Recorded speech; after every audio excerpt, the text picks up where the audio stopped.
আপনি জীবনে কখনো দেখে থাকবেন অথবা শুনে থাকবেন যে মানুষ যখন দুধ পান করে তার মধ্যে যদি কোনো মাছি এসে পড়ে, সে আর সেটা পান করে না, সেই দুধকে কোথাও ফেলে দেয় সে।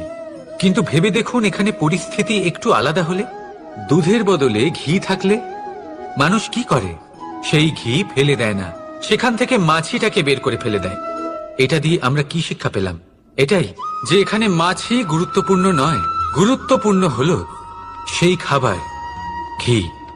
এবারে ভাবুন, দুধ আর ঘি এই দুই উৎপন্ন হয় গরু থেকে, তাহলে বেশি মাহাত্ম্য ঘিকে কেন দেওয়া হয়?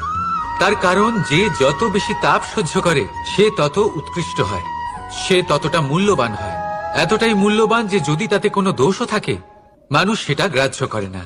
তাই মনে রাখবেন, এই পুষ্টি অপুষ্টি এ শুধুই নামমাত্র, কিন্তু পরিশ্রম করা, সংঘর্ষ করা, তাপ সহ্য করা